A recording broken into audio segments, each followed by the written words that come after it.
tell us a little bit about the drama queens, who they are and what it's all about. Right. Okay. Titty and I both together founded the Drama Queens in July 2009. We started. We wanted to create a group which brought together both elements of the professional drag performers and the keen amateurs and the novices as a different way to try and encourage more performance in the drag scene. Also, it enabled the mixture of the professionals and the amateurs and the keen amateurs, sort of mentoring and training. They would learn different skills just by working with these people. Titty already had started Drag Idol, but it was like there was nowhere further if they didn't, win that. There was lots of enthusiasm, and it was like trying to fill in that void and get people on board to come and join us and do big productions. And basically what we do is I come up with alternative versions of well-known shows. Some of our own created shows, like Queerless, which is a tribute to drag heroes of mine and the communities, really, from 40 odd years back up to the present day. And we've done Not the Sound of Music. We do a horror spectacular. We've done Sweeney Todd Experience. A girl musical based on Phil Spector's music. Yeah, the Ellie Grange musical, Leader of the Pack. We do approximately 3 to 4 shows 3 to 4 a year. shows a year, and we are self-financing. So the money we take on the door goes into the shows. Correct me if I'm wrong, one of the visions when you and Titty put this together was to bring back the art of lip syncing. Yeah. Which has been a dying art, especially in the London community. Well, yes, I think so, because I think what's happened over the years is that people lost the understanding of how clever you could be with lip syncing. If the audience know that you're just coming on to mime to a song, say with Madonna or Lady Gaga, and it's 3 minutes 47, after the first minute they start talking. Right. And then you've lost them. There's always something more, and you get the audience used to what you're doing, and then suddenly you just take it off in another direction and you throw them. Does your brother work? Of course he does. You try. What news do you like? Diana Ross.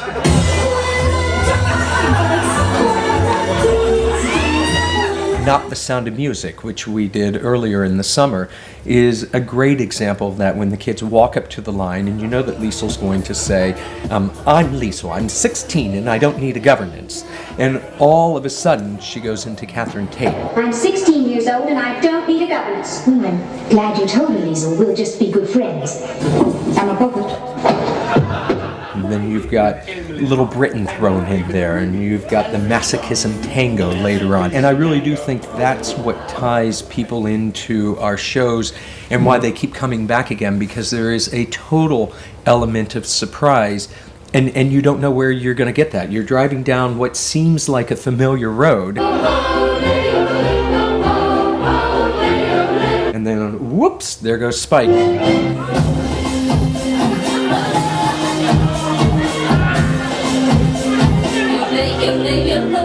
So yes, it was about showing how clever you can be with cutting and editing, and that, it takes hours. It does take hours, and it's probably the reason why a lot of people don't do it. As we've just seen in Queerlesque, we're out there with the audience. I mean, we're incorporating them into it. They cannot escape, and sometimes they can't escape, and it's extremely humorous. So anyway, a few more drinks, and then I said, fuck it. There are other times where, as in Queerlesque, that beautiful scene and very powerful scene with the Stonewall riots, and the Judy Garland number. But then you open it with La Cage aux Folles, where we're out there high kicking and dancing, and people are cracking up and laughing. And I love the fact that we're very conscious that the audience is there. Yes, that is right. I mean, yes, you're lip syncing. You've got a script, if you like, that is never going to change, and you've got a soundtrack that's never going to change.